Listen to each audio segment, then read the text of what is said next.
Jangan bertanya rasanya seperti apa. Hanya Teh Yuli yang sudah mencoba avocado red Vietnam.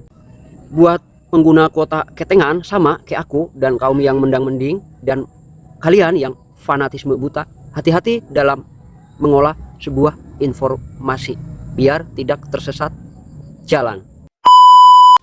Illusory truth effect. Apa itu?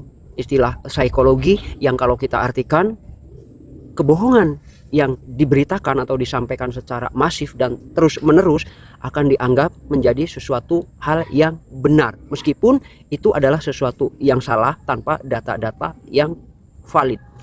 Beberapa waktu yang lalu, kurang lebih kita hitung mundur 2,5 tahun yang lalu, kita ngobrol-ngobrol dengan sesama pecinta buah tentang alpukat red Vietnam.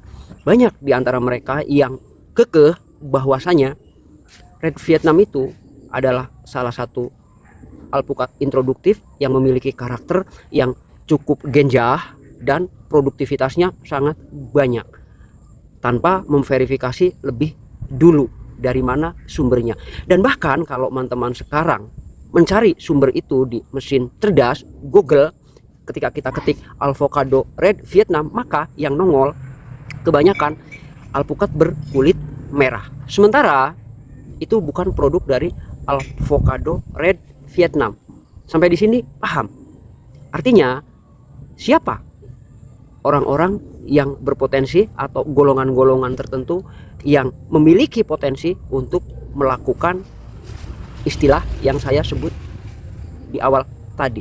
Dan saya coba membuktikan bahwasanya karakter daripada red Vietnam itu benar-benar genjahkah, produktivitasnya cukup elegankah, dan warna kulit buahnya ketika dia tua benar-benar merahkah, dan lain sebagainya.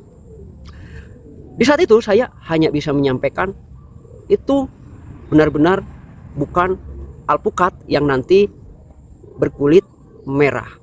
Karena sepemahaman saya dan dari literasi lain, rujukan alpukat yang agak merah ke kuning-kuningan itu di saat itu baru di titik yellow avocado.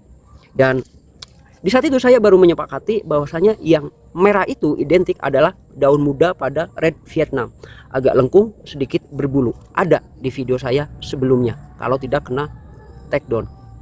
Paham ya? Di fase berikutnya, yang merah itu pada red Vietnam adalah pentil buahnya ketika usia muda, dan itu tidak dijumpai hanya pada avocado red Vietnam. Ada beberapa jenis yang ketika dia masak pentilnya, semisal aligator pun agak kemerahan. Nah, di tahap itu saya masih sepakat. Lalu setelah alpukat itu besar dan siap petik, apakah benar-benar dia tetap merah? Bisa dilihat di belakangku. Ini daun mudanya, merahnya ada bulu-bulu halus, lengkung, red Vietnam. Dan bisa dilihat juga ini buah red Vietnam. Pertanyaannya, apakah ini KW? Bisa dipahami? Jangan bertanya rasanya seperti apa. Hanya Teh Yuli yang sudah mencoba avocado red Vietnam. Jujur saya belum. Kita tunggu ini seperti apa rasanya, apakah benar-benar menjadi sesuatu yang bisa direkomendasikan untuk dikonsumsi baik secara rasa original ataupun dalam bentuk olahan lebih lanjut. Red Vietnam tidak merah, hijau, karakternya halus, hanya saja ini dia terlalu pendek ke tanah ya teman-teman, jadi agak-agak buluk. Bisa dilihat dan cukup jelas ya, ini tidak merah, not red. Paham? Jadi apa kesimpulannya buat teman-teman biar tidak terkena sesuatu yang disebut dengan hoax atau apapun? Yang pertama, perbanyak membaca, perbanyak literasi. Jangan salah menanam, menyesal kemudian.